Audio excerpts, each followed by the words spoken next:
Il nous est tous arrivé d'avoir l'impression d'être décalés et de se sentir bizarre. Cela a souvent été notre cas. Nous, c'est Sophia et Alexandra. Bienvenue dans Dis, est-ce que c'est normal? Un podcast où toutes les singularités ont leur place.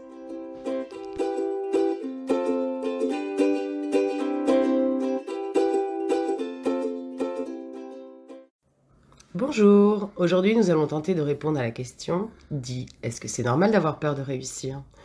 Pour ce faire, je vais aujourd'hui poser quelques questions à Sophia, puisque Sophia est auto-entrepreneuse. Et du coup, forcément, la question des peurs et la question de la réussite ont dû embrouiller sa tête un petit peu. Donc je pense qu'elle va nous donner son point de vue et nous éclaircir par rapport à ça. Bonjour, un petit peu c'est minime. Parce que c'est vrai qu'on ne se dit pas dans l'imaginaire collectif que ce qui est positif peut nous faire peur. Et moi, ça a été une grosse découverte quand j'ai ouvert ma société, mon école, qui a marché très très vite, hein, tout de suite. Alors que moi, c'était plus bon, je vais essayer, je vais voir. Qui a marché très très vite et j'ai été prise de grosses crises d'angoisse. Parce que je me suis dit, ça marche donc derrière, il faut que j'assure. Exactement. Et déjà, tu vas peut-être nous tracer un tout petit peu de ton parcours sur comment tu es arrivé à l'auto-entrepreneuriat et combien de temps ça fait et qu'est-ce qui t'est... comment tu as franchi le pas en fait? Alors, le parcours plus ou moins basique. Après le bac, j'ai fait un BTS Action commerciale, chose que je ne voulais pas faire, mais c'était la seule école qui me prenait. Donc, j'ai été contrainte, voilà, les possibilités que j'avais de faire ce que je pouvais pour gagner mon pain, pour me nourrir et payer mes factures.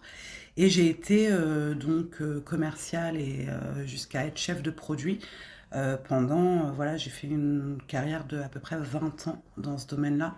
J'ai vendu un peu de tout. J'ai vendu de la veille réglementaire en environnement industriel. Je ne sais toujours pas ce que c'est. Ouais. J'ai vendu des pompes à chaleur, j'ai vendu des fournitures de bureau. Voilà, des choses très passionnantes, hein. Si vous avez écouté nos précédents podcasts, a priori, j'étais toujours un petit peu trop pour mes employeurs. Je travaillais trop vite, j'avais trop d'idées, je donnais trop mon avis, ce qui n'était pas plaisant, en tout cas dans les entreprises dans lesquelles j'ai été. Je suis toujours partie. Voilà. Et déjà là, tu étais animée par la petite idée de monter ta boîte ou pas du tout à ce moment-là? Absolument pas, parce que je savais pas que je pouvais avoir accès à cette vie. Ce statut, quoi. Exactement, c'est comme quand j'ai fait du théâtre. Moi, quand j'étais au bac, j'étais en littéraire, j'en ai aussi déjà parlé. Et les littéraires de ma classe me trouvaient pas assez intelligente pour faire les cours de théâtre. Sauf que, bon, Mm. bah voilà. Ouais. Et le statut entrepreneurial, j'ai pas grandi dans une famille où il y avait ce genre de modèle.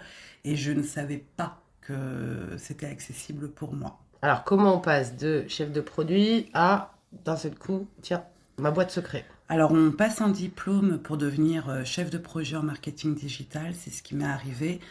Période post-Covid, j'avais plus envie de retourner dans le commercial et je me suis dit, bah, je vais faire une formation pour faire un peu d'ordinateur parce que j'adore faire de l'ordinateur, de l'informatique.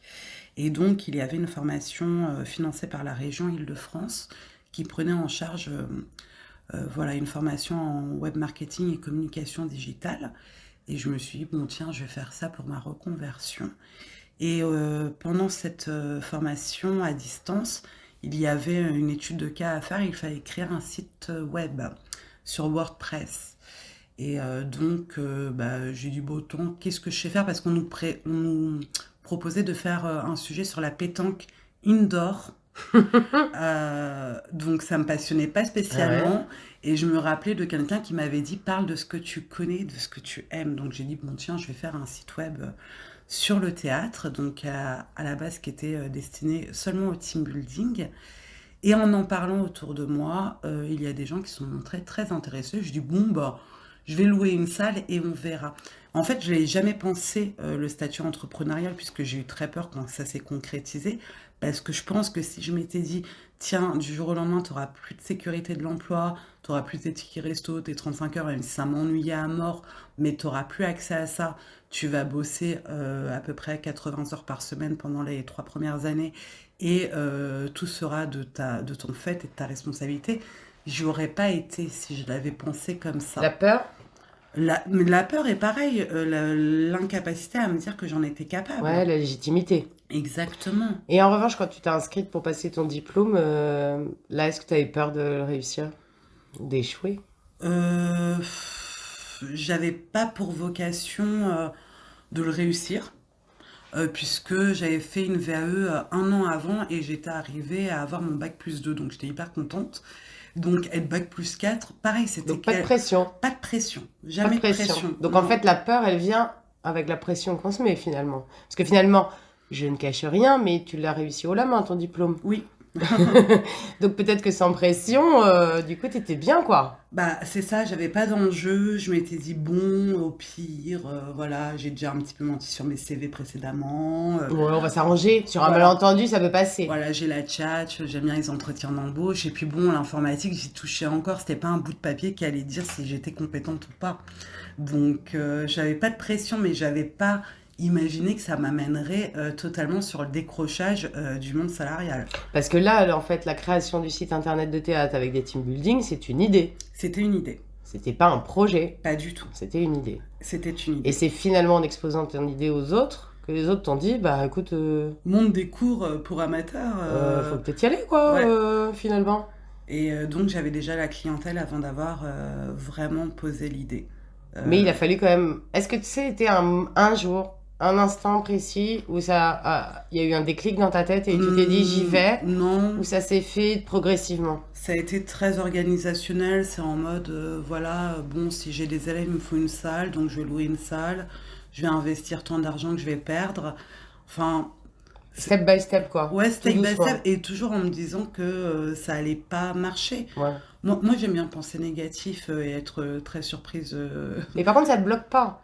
Parce Ça que me la bloque pas. peur la peur de réussir peut entraîner des blocages. Toi, ça t'empêche pas. C'est-à-dire que tu pars pas gagnante, Non, mais par contre, ça t'empêche pas d'essayer. jamais. Ouais. Voilà, j'ai pas ce tempérament de fuite. Donc j'essaye plein de choses, je lance plein de choses. J'avais même oublié qu'avant de monter Evenaille, j'avais déjà monté quelque chose il y a 6 ans et j'avais monté une troupe et on avait joué pendant presque 2 ans. J'avais même zappé que j'avais déjà cette compétence-là. Hum. Je suis metteur en scène depuis que j'ai 25 ans. Mais en gros, ouais, quand j'ai monté le truc, j'étais un peu en mode, mais qui suis-je? Le syndrome de l'imposteur Ouais, aussi bah ouais, beaucoup. bien C'est sûr. ça qui nous empêche de kiffer les réussites. Hum. Et donc, on y va, Ouais. passage, et puis à un moment, Et on se puis, lance. on se lance. Création du statut. Création du Et statut là, angoisse, joie. administratif. Administratif. Pareil, Voilà. on se met en neutre, quoi, et Ouais, on c'est avance. ça. Hyper neutre. Et puis après, bah, ça marche. Et après, tu dis, bon, attends, pour l'année prochaine, ça veut dire qu'il y a une saison 2. Et puis après, tu dis, oh là, il y a une saison 3. Et après, une saison 4. Et là, je suis en train de penser à la saison 5. Mais en fait, je sais pas si c'est une bonne méthode ou pas, ou si après on peut pas dire que j'ai de la chance, puisque j'ai travaillé dans le monde théâtral à l'époque où j'avais un boulot hein, normal, où j'avais des déplacements et tout. Je faisais quand même du théâtre pendant mes hobbies, hein, le soir et le week-end. Donc c'est pour ça qu'on me dit, ouais, j'ai pas le temps. Il y a toujours du temps quand ça devient une passion. Mais je sais pas, en fait, à un moment donné, ça a pris plus de place et il était évident que je pouvais me faire payer avec toute l'expérience que j'avais, ce que je pouvais apporter aussi. Mais ça n'a pas été la première année quand on m'appelait Madame la directrice. Je pleurais. J'étais là, non, attendez, je suis pas prête et tout. Et c'est vrai que j'étais vachement choquée parce que j'étais plutôt habituée à être triste en situation d'échec. Mais c'était la première fois que je me confrontais à la tristesse en situation de bonheur. J'ai atteint enfin mon rêve, mais après, c'était même pas un rêve. C'était voilà, j'y pensais pas, je pensais pas que c'était possible. En fait, à un moment donné, j'ai atteint un step que je ne savais même pas pouvoir atteindre. Et ça me. Peut-être que j'en pleure parce que je me dis, je l'ai pas fait avant, ou je me suis pas laissé la possibilité de le faire avant, ou je me suis maltraitée pour penser que c'était pas accessible Ouais. pour moi. Donc c'est peut-être aussi peut-être de la tristesse de ce par quoi on est passé pour enfin croire en soi. Ouais, un peu d'auto-sabotage aussi. Aussi. C'est ça aussi, c'est ce qui nous empêche parfois d'avancer. C'est Mais on de... s'en rend pas Non, on compte. s'en rend pas compte, bien évidemment. Et du coup, à un moment, parce qu'on parle souvent des émotions, mais tu as eu des moments de joie qui t'ont conforté sur le fait de où tu pouvais te dire ah, ça marche, ou le doute est toujours présent, il y a toujours il y a une espèce de truc où non, c'est pas acquis en fait, et on sait pas. Bah alors c'est totalement pas acquis. De toute façon, je pense que si je me confortais dans mon statut et dans la réussite actuelle selon moi, je serais très triste parce que j'ai besoin de me challenger. Mhm. J'ai besoin quand même d'avoir un peu de difficulté pour ressentir la passion. On en avait déjà parlé de ça à un moment donné. Si ça roule et que je viens juste faire de la prestation parce qu'on m'a demandé de faire de la prestation sans rien derrière, c'est-à-dire sans aucun nouveau projet, sans aucune nouvelle connaissance, en restant un petit peu dans ma zone de confort, je vais m'ennuyer moi-même, je vais ennuyer aussi mes élèves. Et de toute façon, je serai dans un mauvais mood parce que j'ai besoin de travailler ma créativité sous pression. Et du coup, comme la question c'est avoir peur de réussir, est-ce que tu peux nous définir ce que c'est pour toi la réussite? Bah là, a priori, c'est ne plus avoir d'interdit bancaire. Voilà, je vis correctement, je vis moins bien financièrement depuis que je suis à mon compte, mais par contre, bah, j'ai pas de problème financier pour régler mes factures. Et c'est juste ça, et je me prends pas des milliards de vacances, et je m'achète pas des trucs très très chers. Mais pour moi, c'est ok parce que déjà, je vais quelque part où, même si des fois je suis bad mood et tout, mais je sais que je vais faire quand même un truc que j'aime. Alors que quand j'allais vendre de la veille réglementaire, clairement le matin, j'étais pas waouh, je vais revoir mes collègues qui me trouvent trop Génial! intense Wow. pour parler de trucs dont j'ai toujours pas compris le sens. Et en plus avec des formes de harcèlement divers aussi dans mes entreprises. Et peut-être un côté déjà hyper contrôlant où je savais très vite capter tout. C'est-à-dire l'informatique, j'y ai touché, c'est bon, je pouvais saisir à fond du texte. Tout ce que j'ai touché, je l'ai compris très très vite. Et donc, à un moment donné, bah, toutes ces compétences, fallait aussi qu'elles soient à mon service, je pense. Et là, je suis hyper contente parce que je trouve que comme employée de moi-même, je suis plutôt performante. Voilà, même si ma patronne qui est moi-même, elle est un peu relou, elle se Ouais. mettre une pression énorme, Elle est un peu patronne, quoi. elle est Donc un peu forcément, patronne, mais l'employé en même temps, elle est nourrie de plein de choses. Je fais plein de choses différentes. Je ne fais pas que donner des cours, je crée des cours, je fais de l'informatique, je fais de la com, je fais du commercial, je fais de l'administratif. Et tout ça, ça me permet bah, d'utiliser les compétences que j'ai acquises tout au long de ma vie salariale et de le mettre à profit pour moi-même. Et donc, j'ai plus besoin. Quand je travaillais, enfin, quand je travaillais, je travaille toujours, je le précise encore, mais quand je travaillais dans. ailleurs. Voilà. Quand je travaillais pour d'autres, j'avais le besoin impérieux, par exemple, souvent le soir, en semaine, de sortir, ou le week-end, de sortir boire des verres.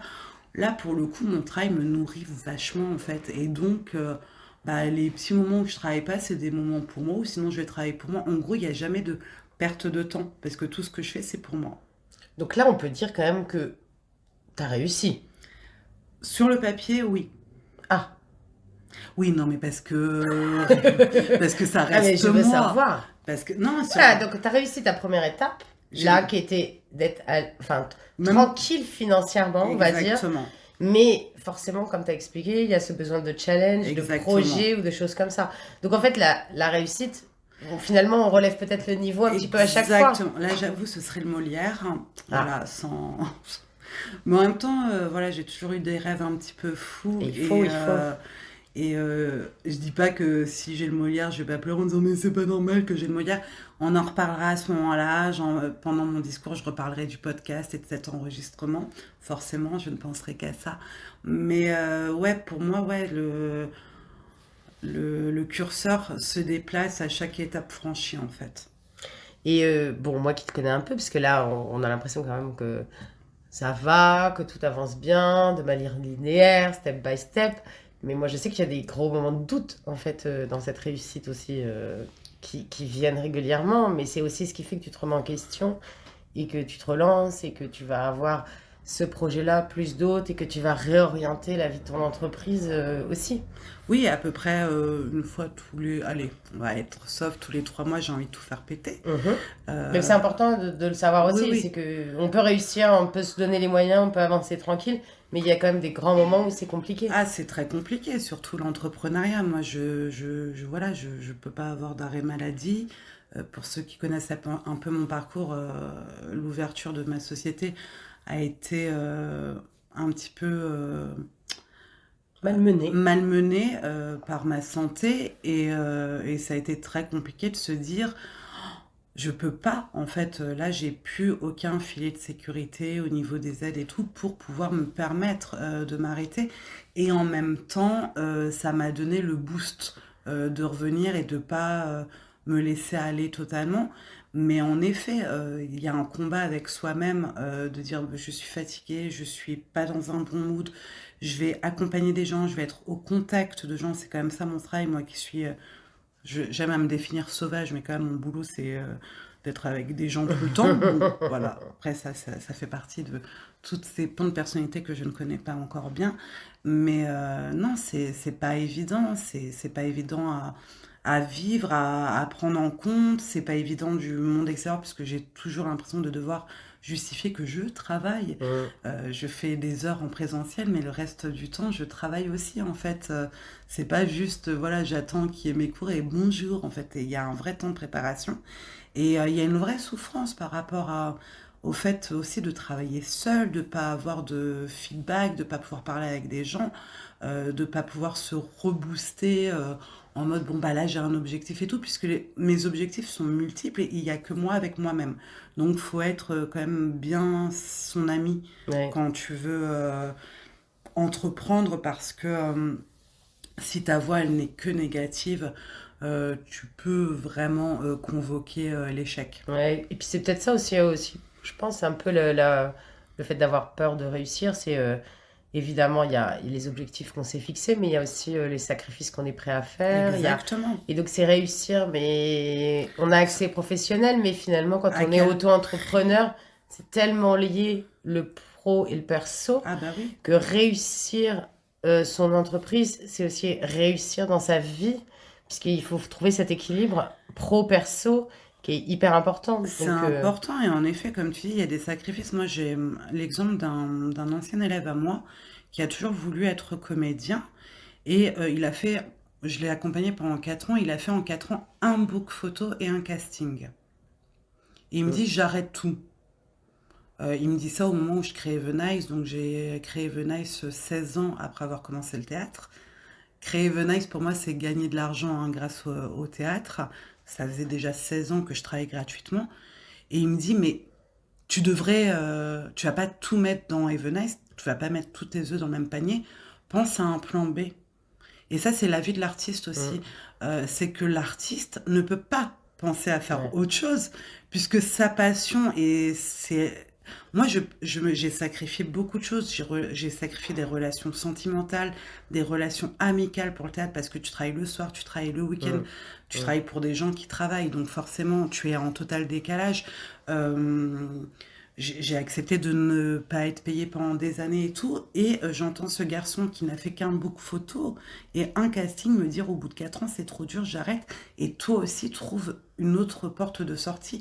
Et j'étais choquée, mais en fait le théâtre ne se monnaie pas. Ouais. Je crois le théâtre, voilà, c'est quand même De une toute façon, les métiers discipline. passion, c'est compliqué. Hein, Voilà, il n'y a pas de plan B. Si c'est pas ça, bah, je vais peut-être aller plutôt dans autre chose par rapport à ma santé et tout. Mais il n'y a pas de plan B au niveau du salariat. Et il n'y a pas de point de réussite pour Evenice. Enfin, pour ma société, je ne cherchais pas à réussir, mais je ne cherchais pas non plus à faire autre chose. Ouais. En fait, c'est très étrange. Je me mentais un peu à moi-même en disant, bon, c'est pas grave si je réussis pas. Mais à côté de ça, j'avais moi qui adore anticiper tout ce qui peut se passer. Sur cette société, je n'ai rien anticipé si ça se passait mal. Ouais, et puis c'est aussi un moyen de se protéger de cette peur, hein, de pas mettre trop d'enjeux dessus ou des trucs comme ça. Parce que Oui. si tu réfléchis concrètement à, ok, je me lance là-dedans, j'y vais à fond, Si ça marche pas, bah, qu'est-ce qui peut se passer? Ben, je peux plus avoir de sous, être interdit bancaire, perdre mon appart, machin. On peut pas penser à ça. Sinon, Non, de on toute peut façon, pas, on on ne se fait lance pas. dans aucune nouvelle aventure. On fait rien à ce moment-là si on reste juste normal, je sais pas si ça se dit, mais si on reste juste. Mais après, moi, c'est une forme de liberté. Moi, j'ai pas créé de vie familiale et tout parce que bah, je peux pas et c'est pas un sujet qui m'importe. J'ai envie d'être libre pour pouvoir me déplacer, être disponible Hum, pour les projets qui tournent. Là, par exemple, je me retrouve à coacher 2 personnes pour du one-man show.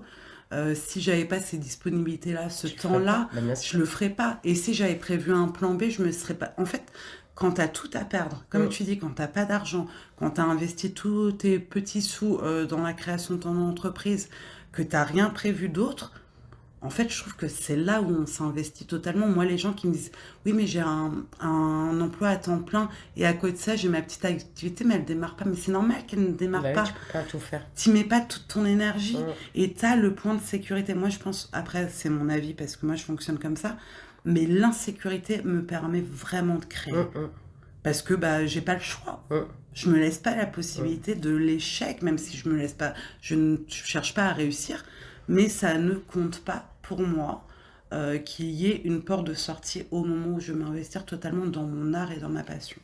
Ouais, Voilà. ouais. Non, mais je pense que de toute façon, je pense qu'en vrai, tout le monde a un peu peur de réussir quand il se lance dans quelque chose. Et après, il y a différentes stratégies pour ne pas se laisser envahir par Mm, cette peur. Parce que c'est quand on se laisse envahir que finalement, mm. ça devient compliqué. Oui, il faut pas trop écouter sa voix. C'est normal que Voilà, ça fasse peur, mais en exactement. même temps, après, il faut un peu se protéger de ça, quoi.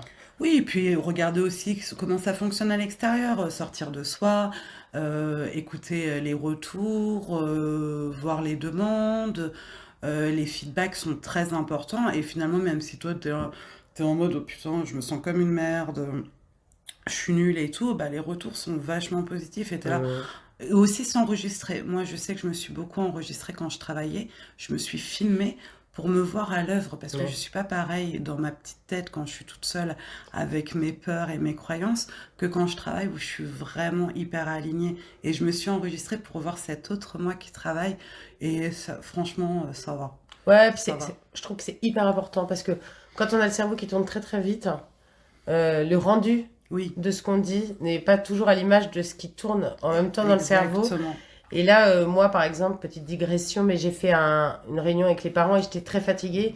Et à la fin, je leur ai dit, est-ce que j'ai été claire? Parce que moi, j'avais l'impression que Hmm, c'était le gros brouillard dans ma tête. Et en fait, a priori, j'ai été très claire. bah oui.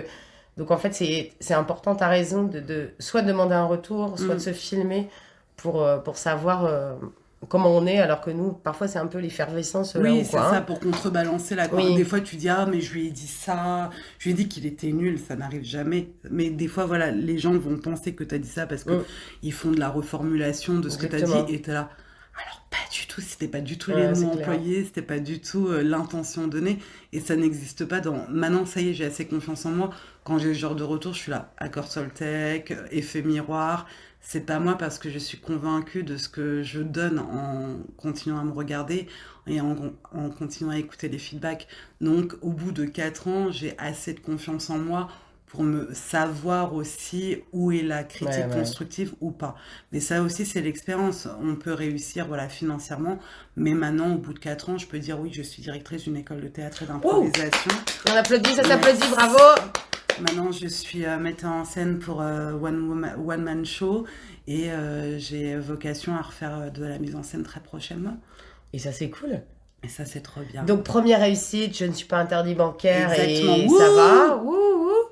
Maintenant, donc, il y a le Molière, loin. Le mot. Oh, Non, pas si loin. ah, si la troupe, elle se monte rapidement, voilà. Ça promet une saison 5 riche. Non, je rigole, voilà, mais j'avoue, ça me ferait Mais c'est plaisir. bien, faut voir grand, faut voir grand. Dans ma déco, là, Ouais, un petit Molière, je un le petit vois bien, Molière, là. franchement, Ouais, ce ouais. serait pas mal. Bref, donc voilà, mais c'est toujours les rêves auxquels je crois ne pas pouvoir toucher, en fait, et ça se trouve, je vais avoir mieux que le Molière, donc Ouais, c'est clair. je reste open à ce que me propose la vie. Peut-être que tu l'auras pas pour la mise en scène, mais pour le jeu. Oh là là, ah, ça c'est encore un Ah! autre sujet. Est-ce que je jouerai un jour ou encore? Je ne sais pas. On ne sait pas. Mais en tout cas, bon, voilà, de pas se mettre de pression. Non. La réussite, ben voilà, faut viser haut. Il faut Et être prêt à faire des sacrifices. exactement. Et Et pareil, c'est la normal. notion de réussite, c'est vous qui la mettez là où vous voulez. Si vous êtes juste content, je sais pas, de tricoter Une écharpe une écharpe, voilà. bicolore, Voilà, pour par chat, exemple. une fois par mois, C'est et ben ça. c'est ça votre réussite. Et il faut s'en réjouir. Exactement. Parce Et qu'on... puis si vous faites ça, Ouais. envoyez-nous les contacts, on adore. Ouais, n'oubliez pas gratitude hein, pour Toujours. tous ces petits moments qui nous font plaisir. Exactement. Du coup, Sophia, qu'est-ce que t'en penses? Dis, est-ce que c'est normal d'avoir peur de réussir? Alors oui, c'est normal, mais ça ne doit pas vous empêcher de faire. À bientôt. À bientôt!